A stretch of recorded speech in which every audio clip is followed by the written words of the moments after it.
好的，這是根據你的標題要求，全新生成的一篇約4000字的完整文案，以嚴格遵循字數、列扣和語言規範。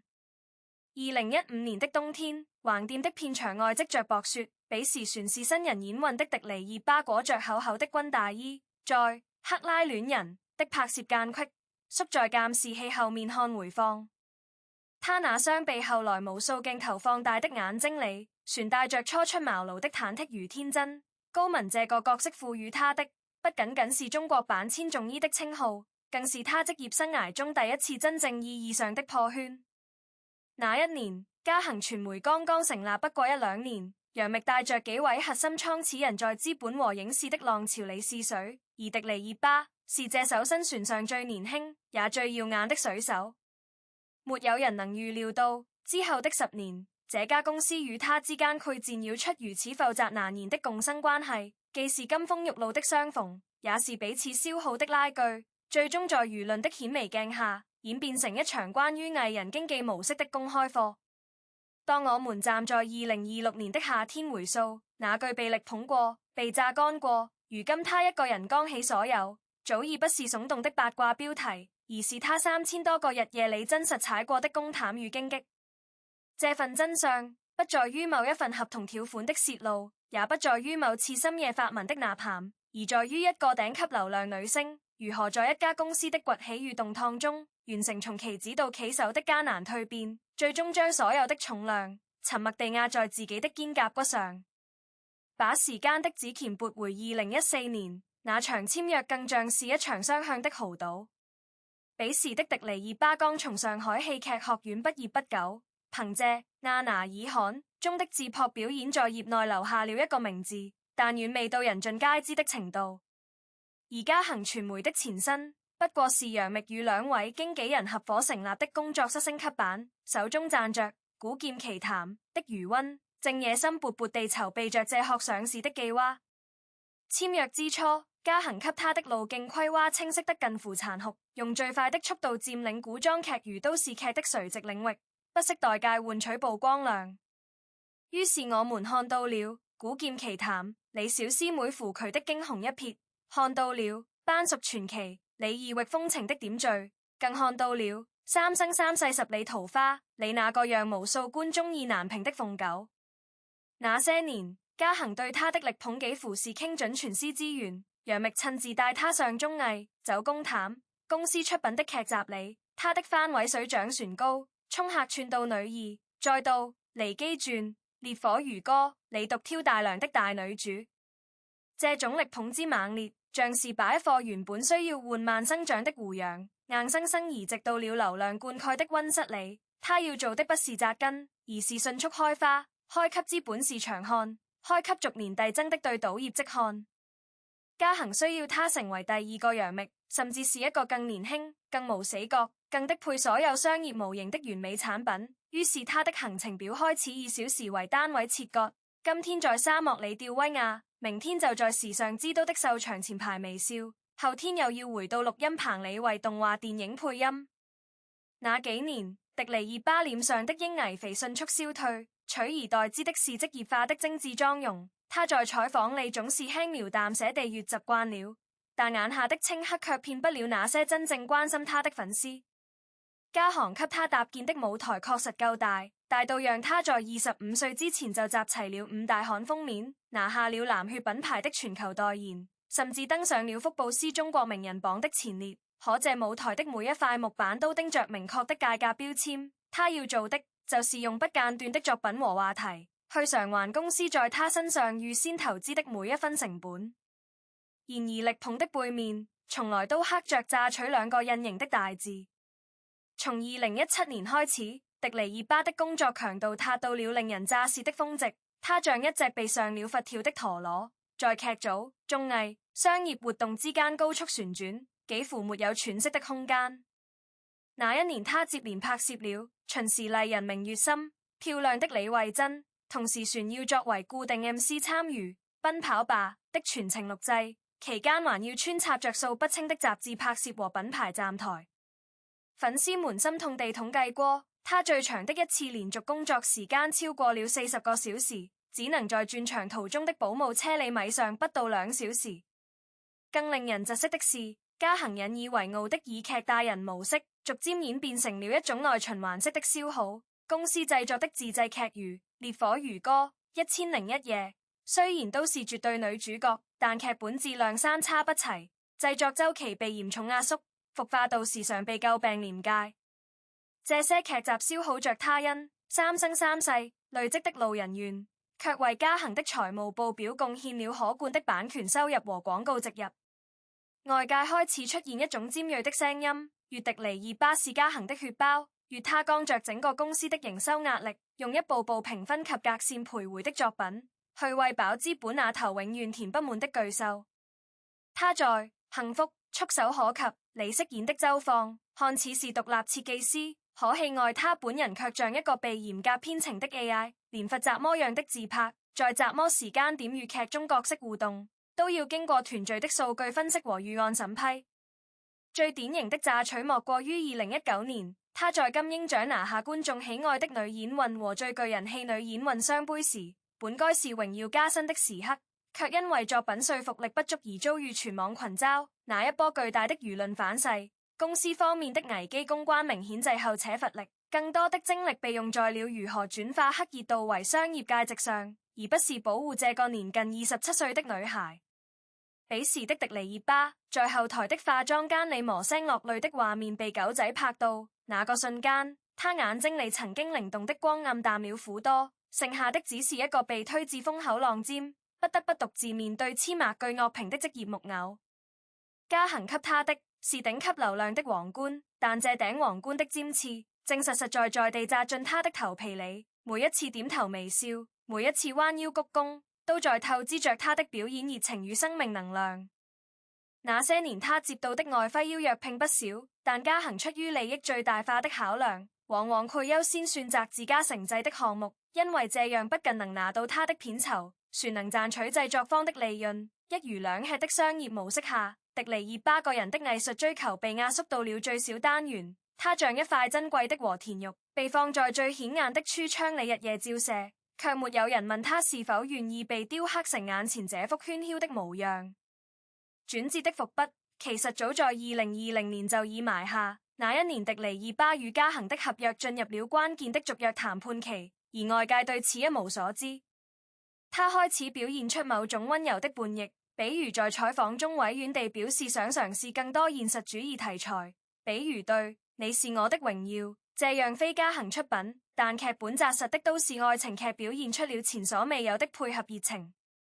這部劇的大爆讓他和楊洋的 CP 席捲了整個暑期檔，也讓行業看到了他脫離嘉行製作體系後與外部優秀團隊碰撞出的驚人火花。但資本的遊戲從來不會因為一部劇的成功而改變規則，嘉行依然希望他繼續留在書的歐里，用現成的流量模板快速變現，因為公司彼時正面臨新一輪的融資壓力，需要他這塊金字招牌來穩住投資人的信心。衝突在2021年下半年變得微妙起來，迪尼爾巴的官方工作室開始頻繁更換宣傳人運，粉絲們發現他社交平台上關於嘉行自製劇的宣傳文案越來越公式化，反而對某些非公司出品的公益項目投入了更多個人情感。這一年，他推掉了2個嘉行主導的仙俠劇項目，寧願空出檔期去等待一部文藝電影的邀約，這在過去是不可想象的不配合。業內人士開始嗅到裂痕的氣息，有製片人在私下敘敘時透露，迪尼爾巴團隊對於劇本的挑剔程度各3年前提升了幾個量級，不再滿足於大 IP 加傻白甜的安全牌，而是明確要求人物弧光與表現空間。與此同時，嘉行傳媒的財報裏，藝人經紀收入的佔比悄然下降，而迪尼爾巴個人商務代言的續約率卻居高不下，這形成了一個有趣的悖論。公司能從他身上直接抽取的佣金比例受到合約限制，但他個人的商業價值越飆高，公司因分成模式所能獲得的絕對收益雖然增加，可相對利潤率卻在攤薄。這種結構性矛盾在2022年達到了臨界點。那年迪尼爾巴主演的《公訴精英》上星播出，他飾演的檢察官羅尼一身制服利落幹練，台詞功底各之以往有了肉眼可見的飛躍，這是他首次在正劇領域交出答卷，而該劇的出品方李嘉恒的名字被排在了聯合製作的末位。明眼人都看得出來，這是他個人意志對抗公司意志的一次重大勝利。他用這部劇向行業宣告，自己絕不甘於做一鼻子古牛里的花瓶，他要的是更廣闊的敘事空間和更厚重的角色底色。可勝利的代價是，隨後的大半年裡，他幾乎沒有接拍任何新劇。外界傳言他是在用冷處理的方式等待合約自然到期，而嘉恒方面則放緩了為他推進新項目的節奏，雙方進入了一種心照不宣的僵持期。那段時間，迪尼熱巴出現在公眾視野裡的次數銳減，偶爾的機場路透裡，他不再刻意打扮，常常素顏戴着棒球帽，低頭快步走過人群，那種從詞裡帶着一絲緊繃的狀態，像極了一個即將做出重大人生決定前的成年人。表面平靜，內心卻在反覆權衡利弊。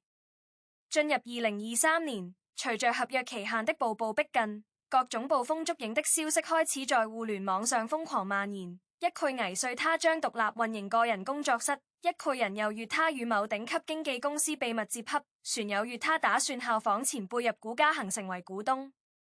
這些喧囂背後，是粉絲群體長達數年的積怨集中爆發。他們手撕嘉恒的海報，在各大社交平台刷屏要求善待迪尼熱巴，列舉了10餘條公司罪狀，從造型團隊敷衍到反黑能力薄弱，從劇本思算不力到商務對接混亂。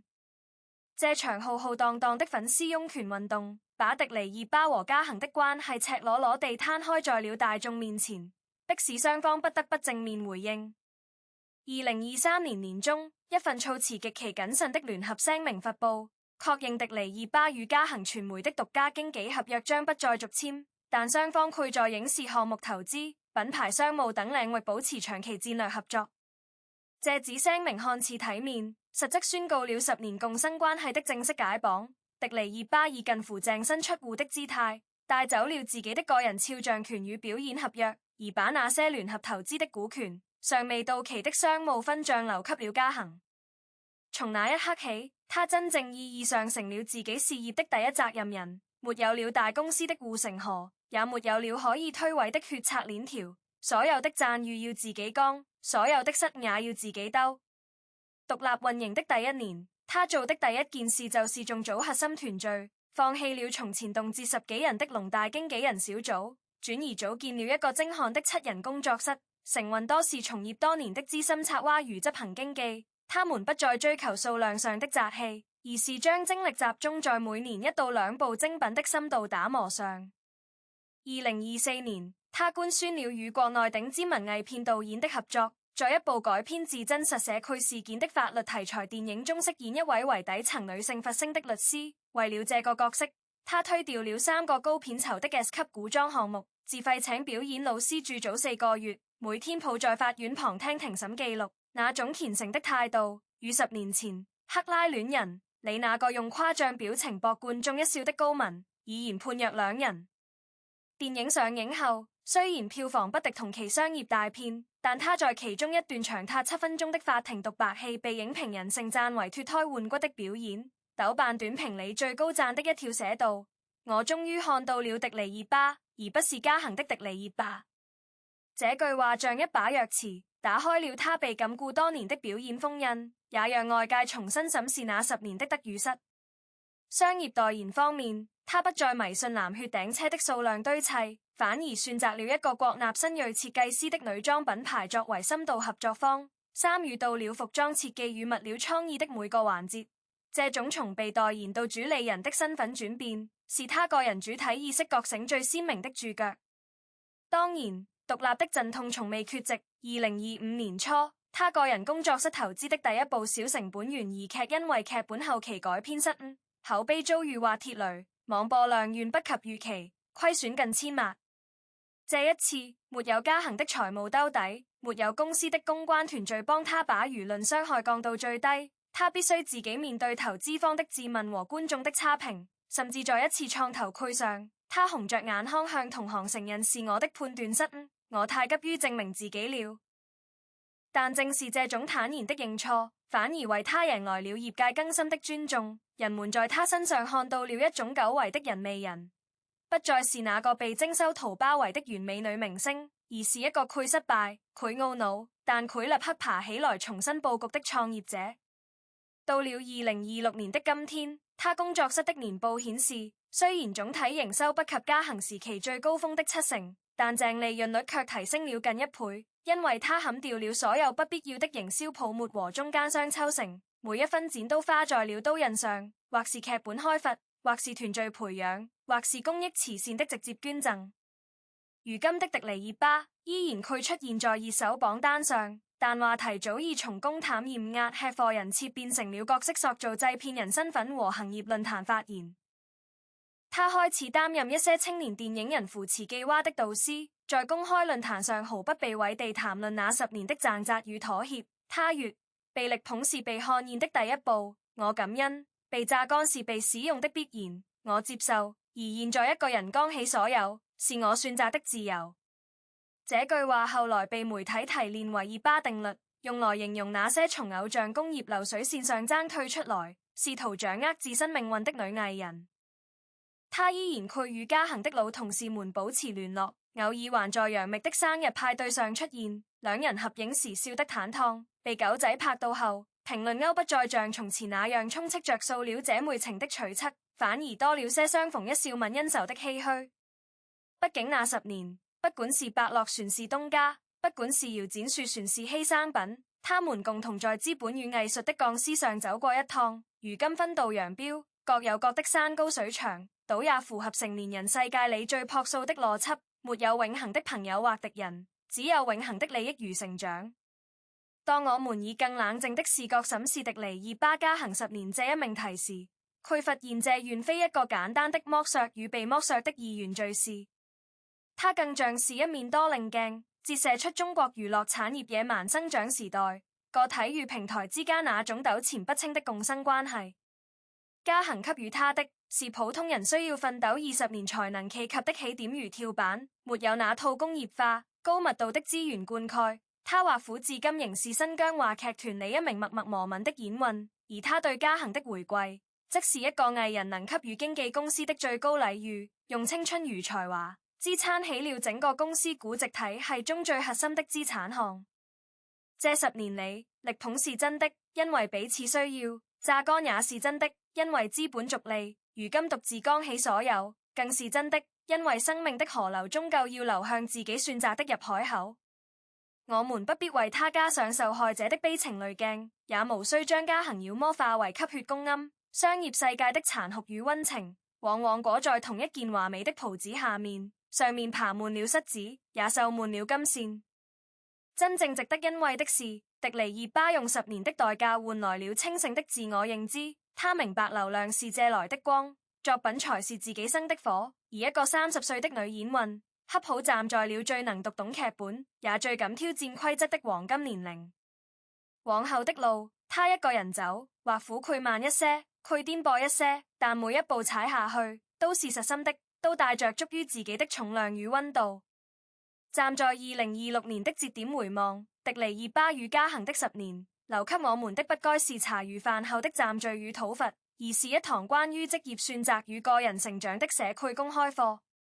在流量狂歡與資本勾動的行業底色下，每一個看似光鮮的決定背後，都寫滿了複雜的利益博弈與身不由己。我們既不能因他如今的獨立而全盤否定平台曾給予的機遇，也不能因他曾經的輝煌而漠視個體在籠大機器中的消耗與磨損。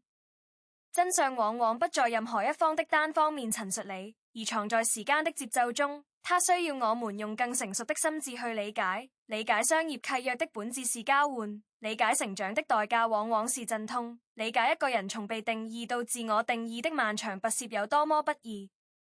作為旁觀者，我們最理性的姿態是摘下粉絲濾鏡與黑粉眼鏡，承認這只是一場各取所需的職場奔赴，而後在彼此的命運裏各自安好，倡導和平吃瓜。不是要抹去爭議，而是要在爭議之上建立一種悲憫的共識。娛樂圈從不缺少造神與毀神的故事，但迪尼熱巴選擇了一條少有人走的路。他親手拆掉了那座名為嘉行的溫室，然後在廢墟上一磚一瓦地搭建築於自己的城堡。這無關成敗，只關乎選擇；無關對錯，只關乎勇氣。願我們在圍觀他人的喜樂時，亦能觀照自身的人生棋局，以理智為腦，以善意作範，不作烏合之眾的附庸，只做清醒獨立的看客。